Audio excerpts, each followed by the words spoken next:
श्री शिव महापुराण द्वितीय सती खंड 36वां अध्याय। वीरभद्र का अद्भुत पराक्रम।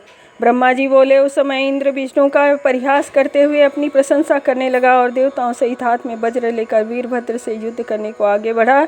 तब उनका यह उद्योग देखकर रुधिर से भींगा मुख दक्ष अपनी स्त्री सहित उनके पास जाकर बोला, हे देवराज, आप लोगों के बल पर ही तो मैंने इस महान यज्ञ को आरंभ किया है, क्योंकि मैं जानता हूँ कि आप ही लोग सत्कर्मों की सिद्धि के प्रमाण हैं। दक्ष के इस वाक्य को सुन देवताओं सहित इंद्र शिव की माया से मोहित हो युद्ध करने के लिए आगे बढ़े। उनका शिवगणों से घोर युद्ध हुआ। याज्ञिक भृगु जी ने दक्ष के संतोष के लिए शिव जी के गणों का उच्चाटन किया। भूत प्रेत पिशाच पराजित होने लगे। तभी यह देख वीरभद्र को बड़ा क्रोध आया और उस महाबली ने महात्रिशूल ले देवताओं को गिराना आरंभ किया। देवता यक्ष सिद्ध चारण सभी उनके त्रिशूल से घायल हुए। उनकी भयंकर मार से कितने ही देवता कट मर कर खेत रहे और कितने ही भाग चले। देवताओं की भयंकर पराजय हुई। इंद्र जैसे लोकपाल भी कठिनता से युद्ध क्षेत्र में खड़े रहे। तब उन्होंने देवगुरु बृहस्पति से अपनी जय का उपाय पूछा। बृहस्पति भगवान शिव का स्मरण कर इंद्र से बोले, हे इंद्र, मैं क्या कहूँ? जो सिद्धांत पहले शिव जी विष्णु जी कह गए हैं वही प्रधान है। शिव जी का विरोध कभी सफलता और विजय लाभ नहीं कर सकता। तुम मूर्ख हो जो लोकपालों सहित यज्ञ स्थल में आए। ये परम कुपित शिव जी के गण इस यज्ञ में विघ्न करने आए हैं। इनके समक्ष तुम क्या पराक्रम करोगे? ये तो अवश्य ही विघ्न करेंगे। इनके द्वारा इस यज्ञ के विघ्न नाश का कोई उपाय नहीं हो सकता।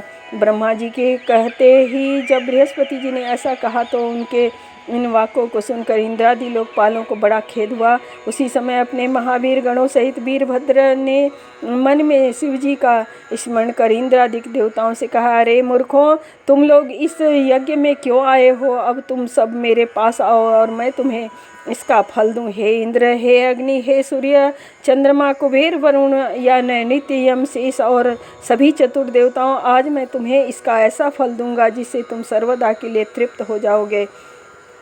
ऐसा कहकर गणों का सेनापति वीरभद्र अपने तीक्ष्ण बाणों से उन देवताओं को छेदने लगा, जिसकी भयानक मार से सब देवता भाग गए। फिर अपने गणों सहित वीरभद्र यज्ञ मंडप में पहुंचा और युद्ध से भागे देवता उसका समाचार देने के लिए पहले ही विष्णु जी के पास पहुंचे और कहा कि हे रमानाथ, जैसे भी हो इस यज्ञ की रक्षा कीजिए। तब ऋषियों के ऐसा कहने पर विष्णु जी वीरभद्र से युद्ध करने को सन्नद्ध हुए। सुदर्शन चक्र लिए चतुर्भुज भगवान विष्णु यज्ञ मंडप के बाहर आए। उन्हें देख वीरभद्र की भ्रुकुटियाँ टेढ़ी हो गई। उन्होंने अत्यंत क्रुद्ध हो विष्णु जी से कहा कि हे विष्णु, क्या आपने भी शिव जी की शपथ का उल्लंघन कर दिया है? भला आपका चित्त ऐसा क्यों हो गया कि आप शिव शपथ का उल्लंघन कर सकते हैं? परंतु मैं तुमसे पूछता हूँ कि तुम दक्ष के यज्ञ को कैसे बचा लोगे? क्या तुमने सती के कर्म को नहीं देखा? या क्या दधीचि ऋषि ने जो कुछ कहा था उसे तुमने नहीं सुना? अच्छा, तो तुम दक्ष के जिस यज्ञ में पूजित होने के लिए आए थे, आज वहीं पर मैं तुम्हारा वक्षस्थल फाड़ूंगा। अब तुम्हारी जो रक्षा करे उसे बुलाओ, मैं तुम्हें अभी पृथ्वी पर गिराकर भस्म कर दूंगा। रे दुराचारी, शिव विमुख अधम विष्णु, क्या तू पवित्र शिव जी के महात्म्य को नहीं जानता? अच्छा तो ठहर, मैं तुझे अभी यमलोक भेजता हूँ। ब्रह्मा जी कहते हैं कि वीरभद्र के ऐसे वचनों को सुनकर बुद्धिमान भगवान विष्णु मुस्कुराते हुए बोले, हे वीरभद्र, मैं शिव जी का सेवक हूँ, विमुखी नहीं। मूर्ख दक्ष ने यज्ञ के लिए मुझसे प्रार्थना की थी। भगवान शिव के समान ही मैं भी भक्त के वश में हूँ। दक्ष मेरा भक्त है, इसलिए मैं इसके यज्ञ में आया हूँ। मैं जानता हूँ कि तुम रुद्रकोप से उत्पन्न होने वाले एक वीर हो, परंतु मैं तुम्हें हटा दूंगा और तुम मुझे भी हटाओ। जैसा होगा देखा जाएगा। यह सुन वीरभद्र ने एक लंबी सांस लेकर हंसते हुए विष्णु जी से कहा, हे महाप्रभु, मैं तुम्हारी परीक्षा ले रहा था, परंतु अब मुझे यह जानकर प्रसन्नता हुई कि तुम मेरे प्रभु के भक्त हो। अब मैं जान गया कि जैसे शिव हैं वैसे ही तुम भी हो। विष्णु जी ने कहा, नहीं, तुम निशंक हो, मुझसे युद्ध करो। मैं तुम्हारे अस्त्रों से व्याप्त होकर ही अपने आश्रम को वापस जाऊंगा। वीरभद्र विष्णु जी से युद्ध करने को तैयार हुआ। इति श्री शिव महापुराण द्वितीय सती खंड का 36वां अध्याय समाप्त। 37वां अध्याय। वीरभद्र द्वारा दक्ष का सिर छेदन। ब्रह्मा जी बोले, अब महाबली वीरभद्र और महाबली विष्णु जी का भयानक युद्ध हुआ। इंद्रादि समस्त देवता विष्णु जी के साथ हो वीरभद्र के गणों के साथ युद्ध करने लगे। भगवान विष्णु ने अनेक आयुधों से अत्यंत भयंकर संग्राम किया। भैरवादिक गण उनके साथ युद्ध कर रहे थे। भगवान विष्णु भी लौट लौट कर उनसे लड़ रहे थे। वीरभद्र और विष्णु भगवान का रोमहर्षण युद्ध हुआ। विष्णु जी के शरीर से उनके योग बल द्वारा शंख चक्र गदा धारण करने वाले असंख्य वीर प्रकट हो गए। शस्त्रों को धारण किए वीरभद्र के साथ युद्ध कर रहे थे, परंतु युद्ध के ही क्षणों में वीरभद्र ने भगवान शिव का स्मरण कर सबको अपने त्रिशूलों से मारकर भस्म कर दिया। विष्णु जी के वक्षस्थल में त्रिशूल मारा, इससे भगवान मूर्छित हो पृथ्वी पर गिर पड़े। फिर उठकर चक्र ले उसे मारने दौड़े, परंतु वीरभद्र ने अपने अद्भुत तेज से चक्र को वहीं रोक दिया। वह विष्णु के हाथ में ही रह गया। विष्णु जी भी वहीं रुके रह गए, उनका स्तंभन हो गया। यह देख याज्ञिकों ने यज्ञ मंत्रों से उनका स्तंभन छुड़ाया। फिर विष्णु जी अपनी शार्क धनुष उठाकर उस पर बाण चढ़ाया। तब वीरभद्र ने उन्हें 3 बाण मारकर उन्हें धनुष के 3 टुकड़े कर दिए। तब मुझे ब्रह्मा और सरस्वती ने विष्णु से शिव जी के उस महागण का परिचय दिया। उस असह्य समझ विष्णु जी अंतर्ध्यान हो अपने लोक को चले गए। मैं ब्रह्मा भी पुत्र शोक से पीड़ित सत्यलोक में चला आया। सोचने लगा कि अब क्या करूं।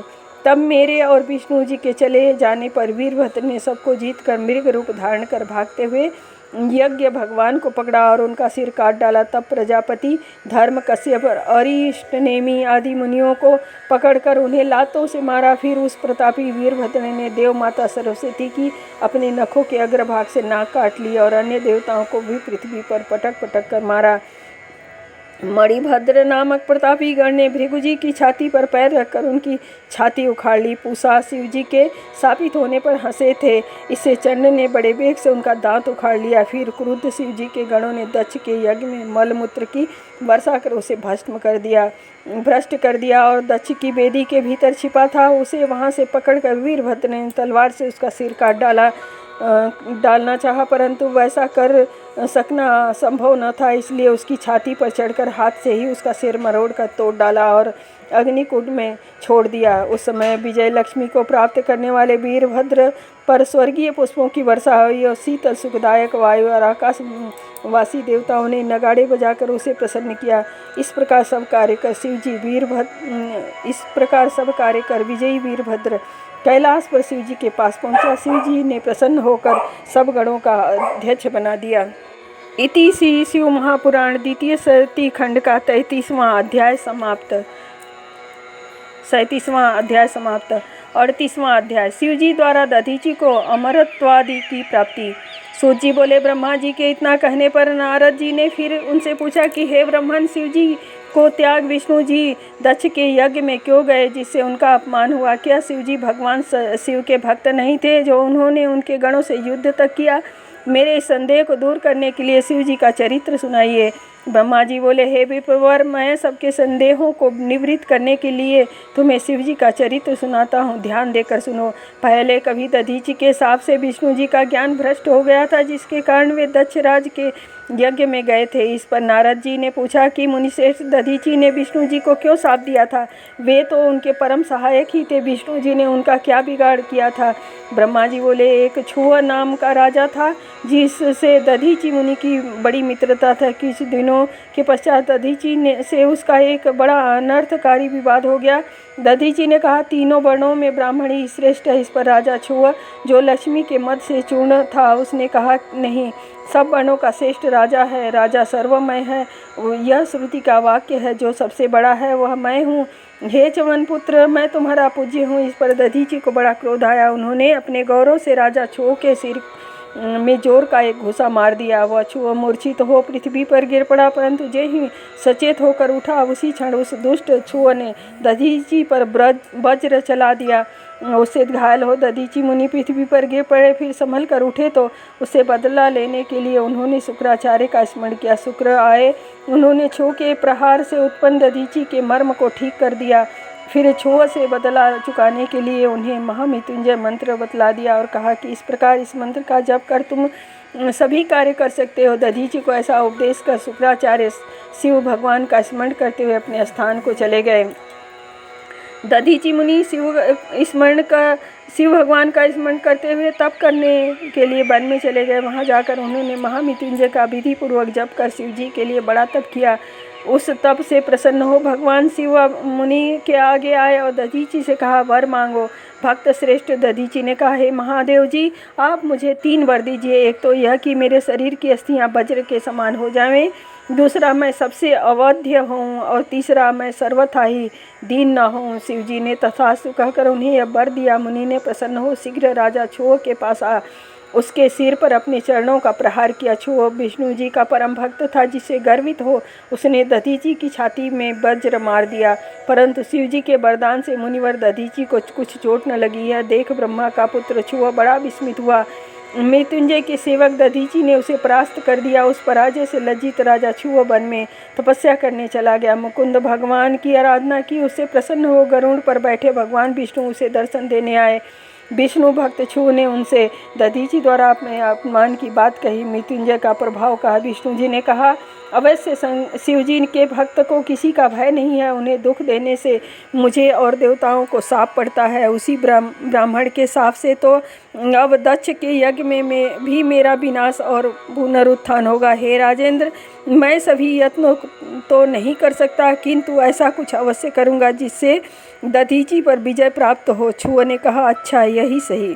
इति श्री शिव महापुराण द्वितीय सती खंड 38वां अध्याय समाप्त। 39वां अध्याय विष्णु दधीचि संवाद।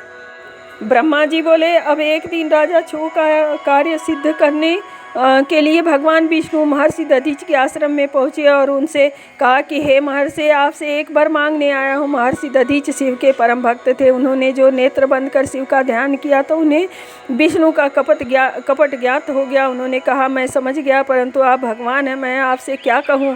फिर ब्राह्मण का वेश धरकर आए हैं। हे सुव्रत, आप इस वेश को त्याग दीजिए। मैं शिव जी का भक्त हूँ, सब कुछ समझ गया हूँ। राजा छू के कल्याणार्थ आप मुझसे छल करने आए हैं, परंतु मैं आपसे कहता हूँ कि अपने शुद्ध रूप में होकर आप भगवान शिव का स्मरण कीजिए। उनके स्मरण से आपको किसी प्रकार की चिंता न करनी होगी।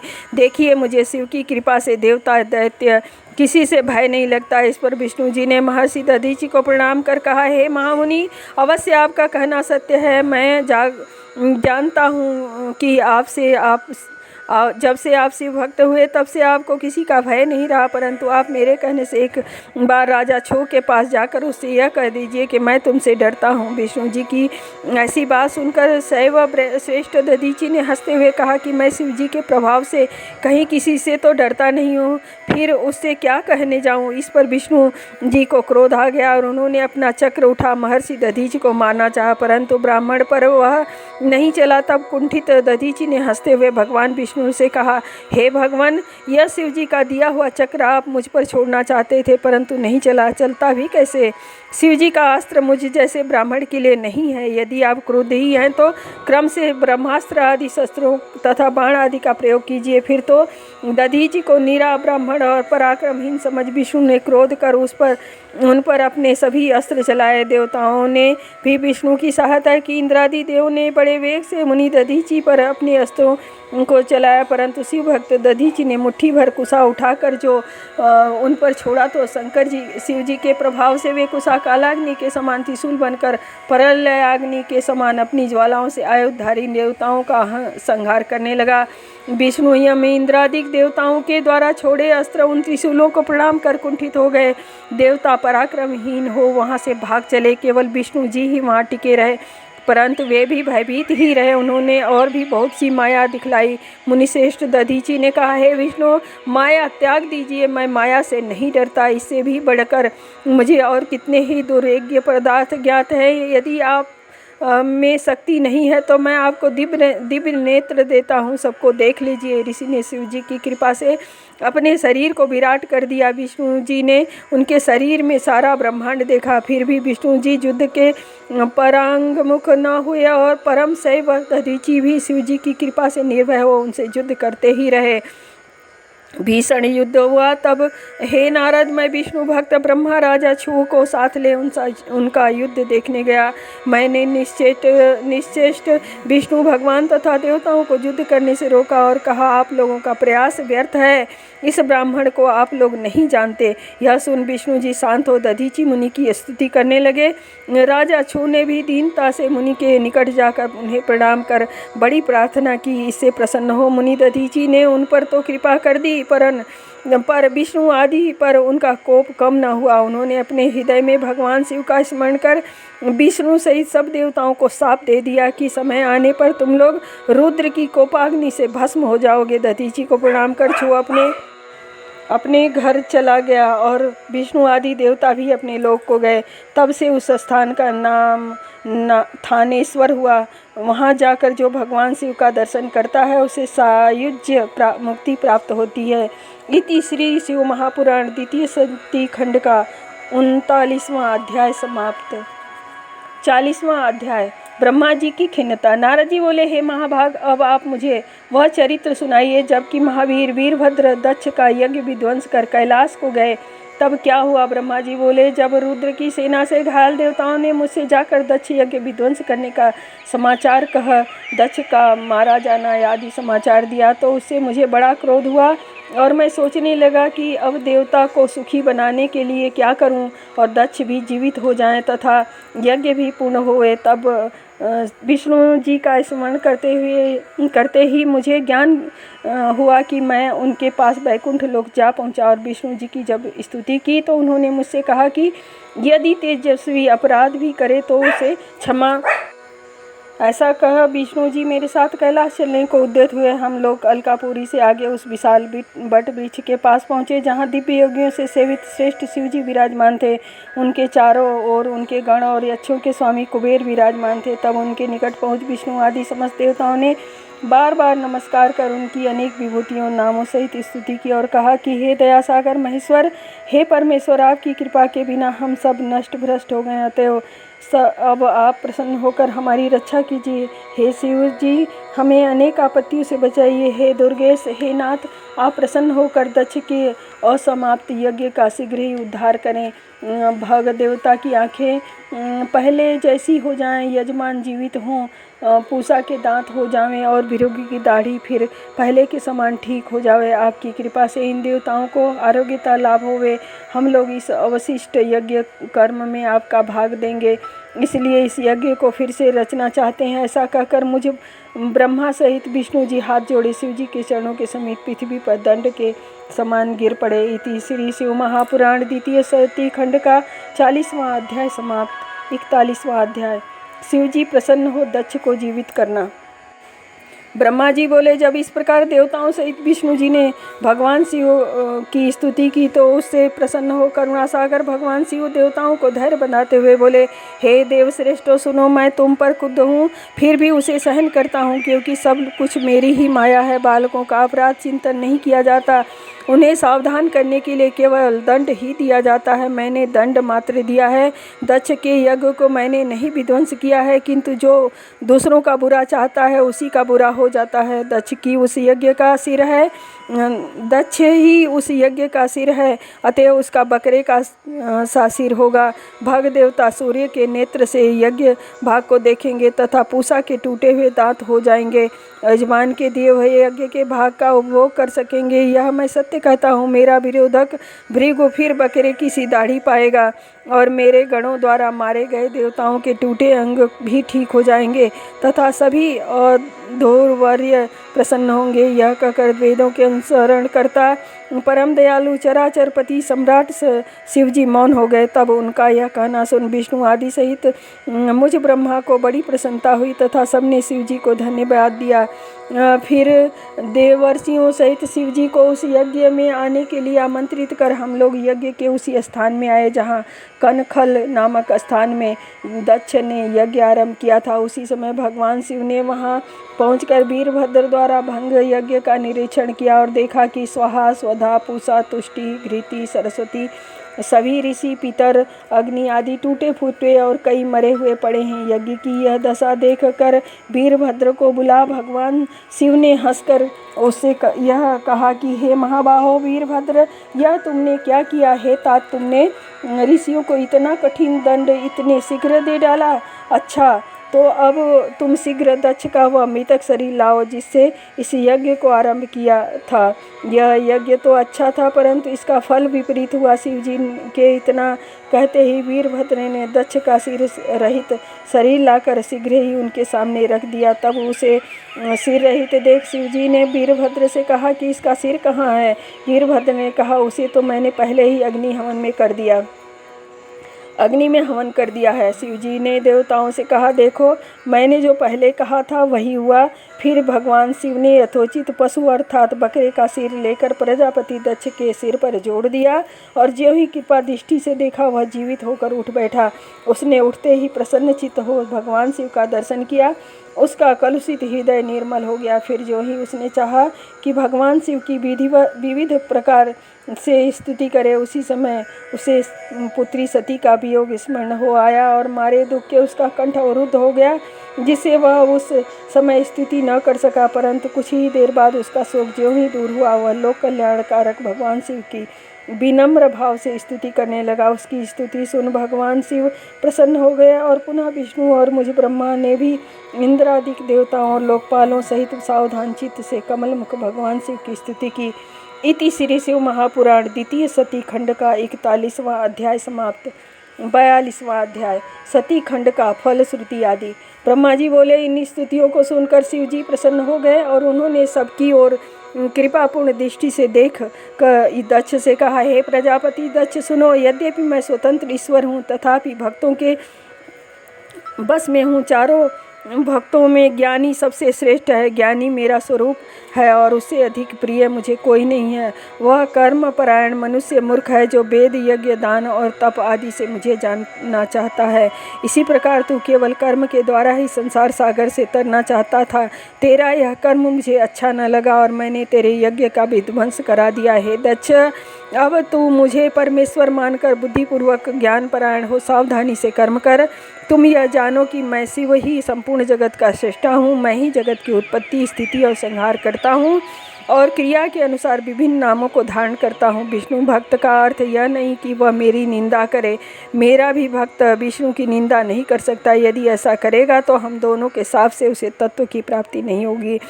इस प्रकार शंकर शिव जी के सुख कारक वचनों से वहाँ उपस्थित देवता मुनि सभी प्रसन्न हो गए। दक्ष बड़े प्रेम से शिव जी की भक्ति करने लगा। समस्त देवता कुटुंब सहित भगवान शिव को परमेश्वर मानने लगे। जिसने जैसी स्तुति की थी, शिव भगवान ने उन्हें वैसा ही वर दिया। दक्ष प्रसन्न हो शीघ्र ही शिव जी का नाम जपने लगा।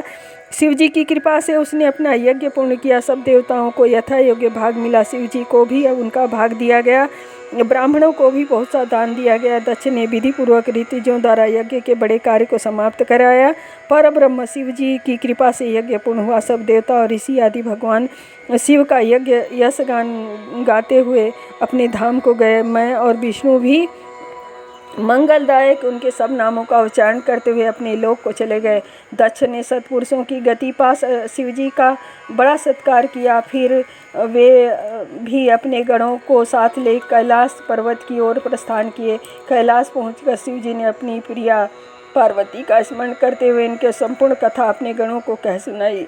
फिर इसी प्रकार वे सती चरित्र कह कर समय बिताने लगे, संसारिकता का अनुकरण करने लगे। यद्यपि वे भगवान शिव के एक हैं, उनमें कोई विकार नहीं, तथापि उन्होंने संसार को अपनी लौकिकता दिखाई। इस चरित्र को पढ़ने सुनने वाला ज्ञानी हो उत्तम सुख और दिव्य गति को प्राप्त होता है। इस प्रकार दक्ष पुत्री सती देवी अपना शरीर त्याग कर हिमालय की पत्नी मैना के गर्भ से उत्पन्न हुई और महातप कर शिव जी को प्राप्त किया और गौरी अर्धवामांगी कहलाया। विचित्र लीलाएं की। यह सती चरित्र अद्भुत भक्ति मुक्तिदायक है और समस्त कामनाओं को देने वाला है। यह पाप रहित कथा परम पवित्र, स्वर्ग, यश, आयु, पुत्र और पौत्रादिक को फल देने वाली है। जो इसे भक्तिपूर्वक सुनता और दूसरों को सुनाता है, उसके सब मनोरथ पूर्ण होते हैं और उसे परम गति मोक्ष की प्राप्ति होती है।